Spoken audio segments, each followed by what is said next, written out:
Hello everybody, welcome to my YouTube channel. My name is Ayla Atenola, as you have all known. Yes, this is a new video. Today is a quick interview with someone very, very special. I'll let her do the introduction by herself, but let me do my own introduction. She's a very someone special, a teacher, a mentor, yes, a mother to every one of us, and God bless her. She joined us on this channel. So let me pass the mic to her for her to do the introduction herself, and you guys should check out the interview, watch the end of this video, and see the amazing words that is going to come out and amazing lessons that she has learned for the past years. So let's get into the introduction. Thank you, Brother Tenny. So yes, I am Hannah. Some people call me Hans. Some of my family members might call me Keji, Murun Keji. I am a wife, a mother of two, blessed be God. I am a teacher, an educator. I'm still a learner myself because we learn every single day. And I am a child of God. Yes. Yeah. Thank you so much for that kind of introduction. Yeah, you guys should just be praying for everybody. But you come here also and learn, but not today. Soon, by God's grace. Yeah, no, not so. At the right time. So let's just get into this. Today's video is like your interaction, questions, interview. Because I've sit down and checked myself. Like what I think I love interviewing, acting with people, and learn something from it. So not only for myself, I want it to be like share it to people out there to like see these are the mistakes you make. Even me also, I made a mistake also that I'm facing the consequences like this now. But let's go for everything. There's every problem there's always a solution. Yeah. So we don't want the young generations coming out there to make mistakes like I have made, that she has made. Everybody is not perfect. We are all made mistakes. I'm using this channel to like enlighten the young youth out there too. I know everybody be like, I can't waste my time sitting down watching this, but please watch this video and take it that situation. I learned something. I learned something from it. If you want part 2 of the video, don't worry. Okay, but let's go into this video. Yeah, so the first question is like, let's go into the question is when what has been the biggest fear and why? Okay, so I would say that my biggest fear, from what I can remember, is my biggest fear was letting my parents down or letting the people around me down, specifically my mother. And why? Because now, as a Niger born, or whether born abroad or not, like as a Niger descent, there's always the I don't know how to explain, but like there's always a thing of you must be this, you must be that, and you want the people around me to be like, do you want to put us to shame, our family name to shame? So I think the fear of the choices that I make or made disappointing my family, I think that was one of my biggest fears. Yeah, actually, I can actually relate to that. Even though I'm still a young boy, but I've seen my mom sometimes. My mom will be like, see your mates are doing this. I want to do this. But sometimes I'll be like, what's in my mind? That's what I'm thinking. Like, Yeah. And sometimes what I do in my mind is not the right thing. Sometimes it's the right thing. Sometimes it's not the right thing. So that day, I think I learned from that mistake. That do not always listen to your parents. Like, listen to your parents, because no matter what they see when they are sitting down, you stand up and climb 10,000 stories, but you can't see it. No matter how high it is. So let's just try and some of their decisions are not right sometimes. They can say, go to this place. I don't want to go to this place. No, I want you to do this thing. Oh, I want you to become a soldier. No, I'm not becoming a soldier. We don't know. Some of them sound wrong in our ear. We'll be like, what is my mind? And sometimes at the end of the day, at the end of the whole day, it's not that same day. Like at the end of the day, it's like 10 years later, 15 years later, you'll be like, you should have listened to what this woman was saying. Then so like, don't make that and I think as well, like if for example the whole you must be a doctor, blah blah blah, and that's not your passion, I think being open with them and actually sitting them down and having a discussion and letting them know that okay, these are the reasons why, but I can prove to you that what I want for myself is also good, if that makes sense. So let them understand that. I think that's also important also. Yes, let's get into the next question. Yeah. What was growing up like? What was growing up like for you? Like when you were growing up, how was growing up like? Okay, so I am born and raised in England, London. So it's, you would think that it was different, but it's not that much different from growing up in Nigeria as a Nigerian bred, because my mom still instilled the same morals, same discipline, same Yes. same Nigerian friends same always like whooping. Nigerian, like, Say yeah, exactly. So, and also, um I guess a bit of backstory. So, like I said, I was born and raised in London, but I have spent 2 years in Nigeria prior. In my early years, I think I was like 6 years old, and I was six, and I spent 2 years. So I was 8 when I came back. When I went back to London, so I spent time with my grandma, which is my mom's mom. So I know and I understand, and I'm very aware of my culture, very inclined, very engrossed in my culture. Growing up, let me say, as a British Nigerian, I think the only difference was just the people and the environment that I was around. But you did something wrong, you're still getting the same beating. You're still getting the same discipline. like people feel like you're in abroad. Yeah. Don't let me just say Nigerian, like Africans, they'll be like, you're in abroad, you can't discipline your child. Yeah. Hell no. See, those British also, like people we are thinking they don't discipline their child. You see them discipline their child. You'll be Honestly. like, man, so these people beat their child. Also. Yeah. Like, I saw on Instagram, I came across an Instagram story. Okay, like this. And it was yesterday. Like this, the girl called the cop on her mom because Yeah. her mom was telling her she can't go out, that she's grounded. She was like, Yeah. why? She called the cop. Police came and it was like, why did you call the cops on your mom? Like, she don't want me to go out and I need to go out. It's very Yeah. important. It's good straight to pass out. She was like, no. It's like, do you have any? The cop was like, I was even surprised, like, the police, this British police that we're looking up to. It was like, do you have parents and somewhere else? Do you have a mom? And she said, no, your mom is a single mom. Do you want her to? Do you like her suffering? No. Yeah. You are saying no to every question you're asking. So why did you not call the police on your mom? Do you think you can live in it? Okay, you know what? Let her live alone. Give her a day. She just you know, survive and see how it looks like.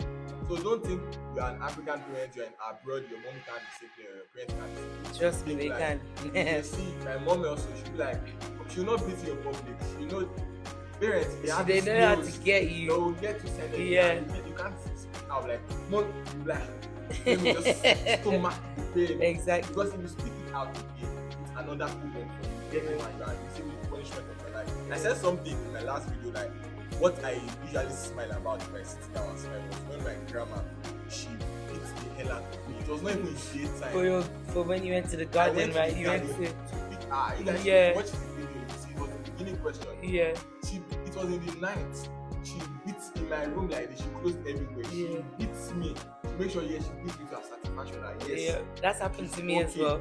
She will not leave you alone. She will not come and beg you back again. Yeah. My son, do you want to eat something? Do you want to be okay? Yeah, Yeah. come. You never know that begging. You be like, let me just go and eat. You want to Yeah. starve to death? No, you not starve to death. You have to go and eat what they offer you. Exactly. So let's just listen to our parents. and So like that. yeah, so I've had similar experiences with my mom. My mom will beat. When I say beating, anyway, the people that know me know. But yeah, it's it's all part of growing Yeah, up that experience as an is- African in it's a general. memory, yeah. Let's go to the next question. Like, what has been that one word that kept you in life? The one word that's kept me going for life.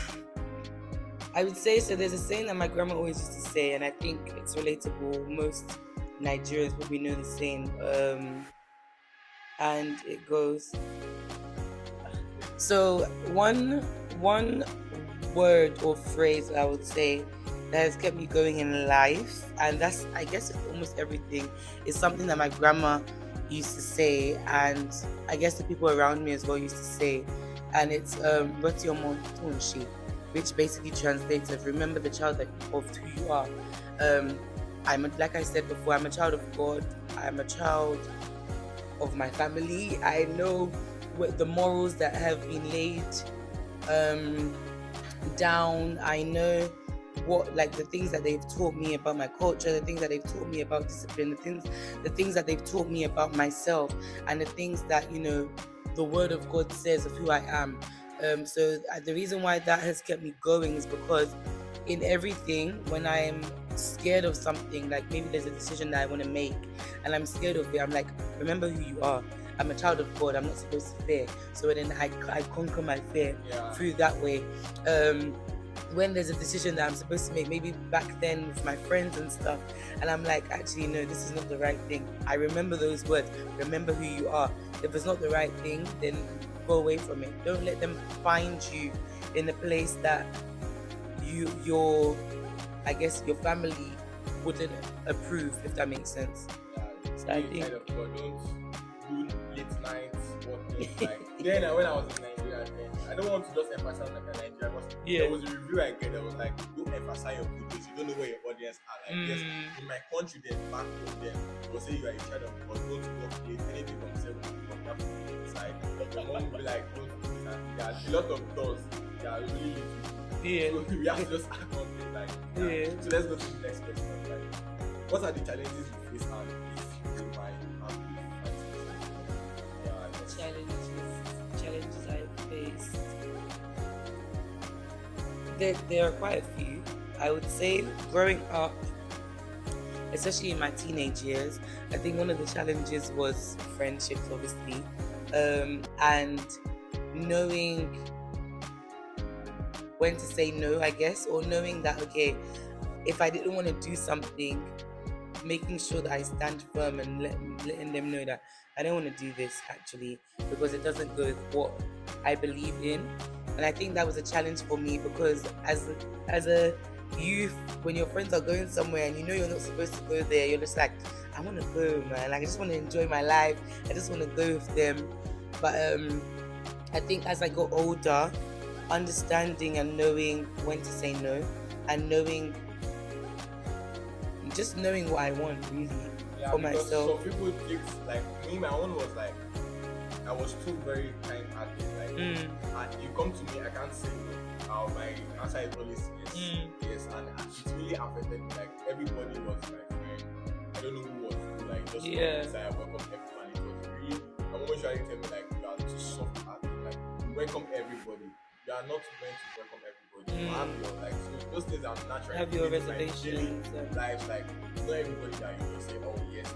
Because if you need their help at the end of the day, you can't be like, so sorry, I'm not sure I can. But it's really happened to me, like, real life story. Because I will help you, I will strive to like do my best to help you. So if I'm not in need of one little help, I'm like, please can you help me? So sorry, I don't know how to do this. I'm so sorry, I'm not in the right. I will call you, please, you just, you block me after. And so, and I will help you in my own point. And you want me to help you, you can't help everyone. So those kind of friends, like, know your friends. Show me your friends and I'll tell you where you are. Like, my mom usually said that, show me your friends and I'll tell you. So let's check it to the next question. If you can go back to your younger self, what do you think we have to prevent from happening? Like I said, there's a lot. I don't think there are things that, number one, I wouldn't even say online. And then, their personal self, like, exactly. And then there are, and then there are things that if we started talking about it now, we probably wouldn't stop. So I think maybe one of the easiest things, something that I could have prevented,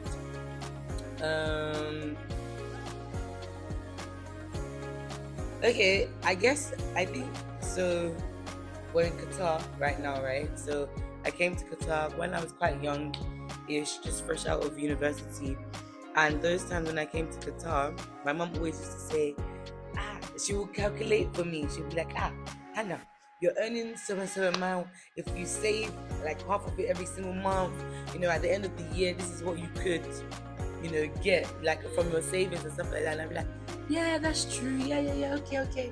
I would do it. And I never did it. So I think something that I could have prevented, like procrastination, procrastination, saving. We'll be like, I'll do it. Yeah, and I was just enjoying my life, just spending the money anyhow. And it's like I should have actually saved. Like I could have done both. Like I could have saved and enjoyed at the same time. We'll be back. On to the next question.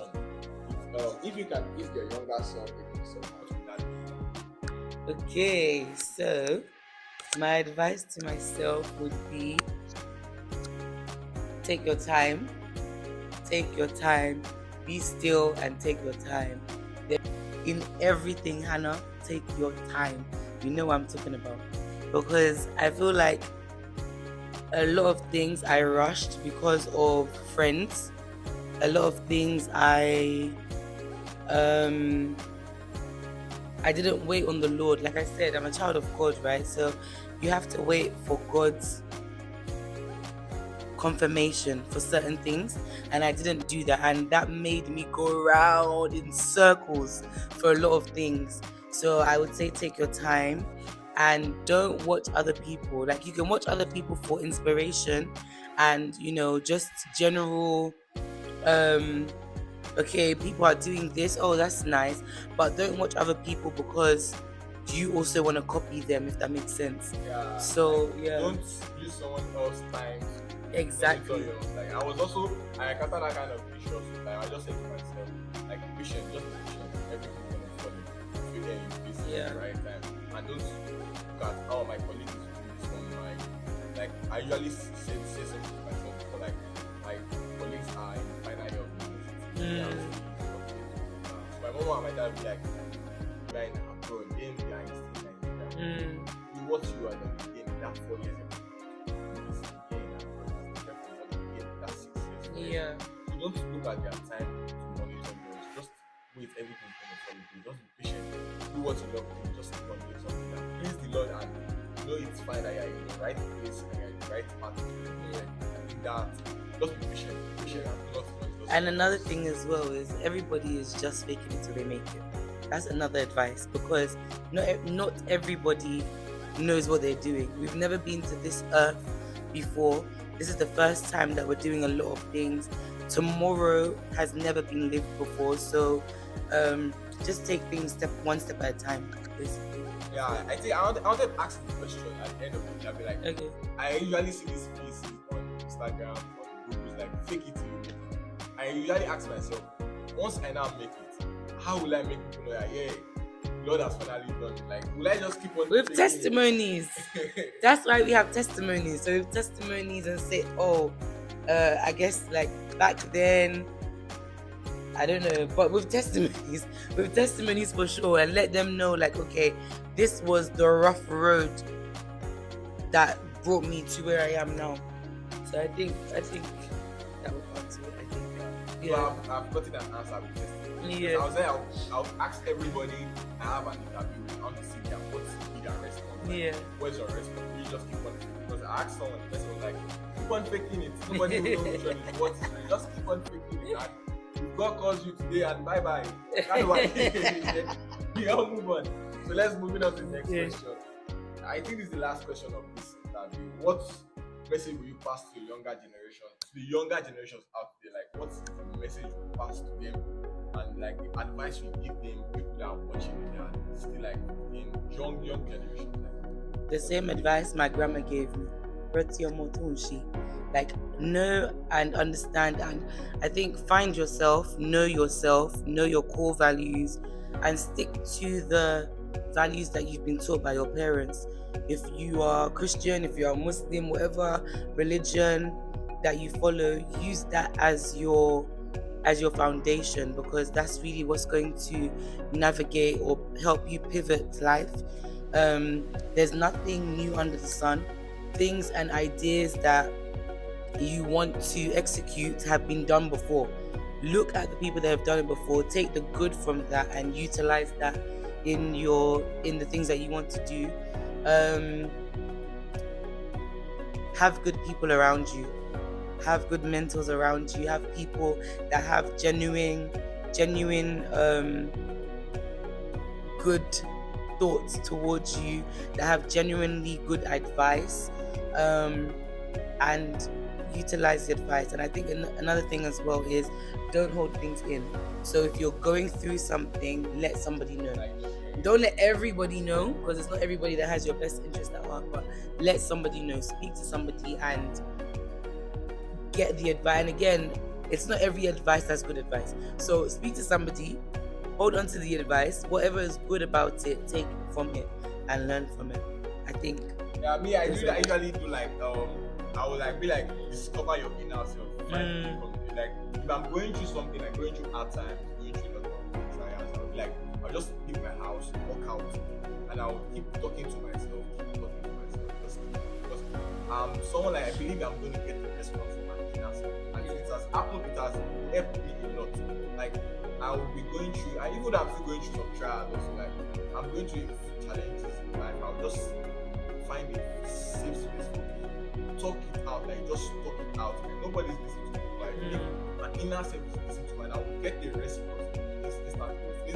Like I'm connecting to my inner self, like my inner mind, someone is speaking, and you should know how to differentiate it. Like, is this really good words that's coming out? Is this word talking to me? Like, my mind, or I'm trying to distract me from the joy of my life. So, seeking spiritual advice also, like, discover your inner self, try and have that communication. Like, you're talking to your inner Teniola, okay, Teniola, how should I do it? What are the things I should do? Like, and you definitely get that response from it. Like, I usually get the response from it. So I think that really helped me. Like, you guys should find this space. It will be like, you are stupid, you are talking on yourself. No. Like, you are trying to find There's something called self-talk, and like, it you are really trying to find a works. solution to every problem that you are facing, and you just try it out. And more times than none, you actually have the solution to your problem yourself. More times than none. You don't need to go and seek for someone's advice or someone's All the time. Yeah. So I think that's the end of today's interview. Like, if you want, I really like this interaction. It was very educative. I also learned something, and I wish you guys learned. Thank you. Yeah, I wish you to see something like this more of just subscribe and like and let's make my channel interactive. And I'll leave that to shout out to you guys. You guys should subscribe to my channel. So I'll leave Subscribe, please. Yeah. He's not doing this in vain. Invest in the future YouTube guru. Yeah. So And I will learn from it, yeah. So thank you so much for joining us. thank you for having me. Yeah, thank you so much. And we also thank Sister Hannah also. She does not have Instagram, and you should have tagged her. You guys should I mean, I do, but it's private, so. Yeah, you guys can DM me on Instagram. I'll take it for her. Thank you, exactly. Like, Yeah. She really spent her time to come and join me. Like, it means a lot for me. Like, Thank you. Thank you so much. This was a nice experience, a different experience. Yeah, and more to come. Amen. Thank you.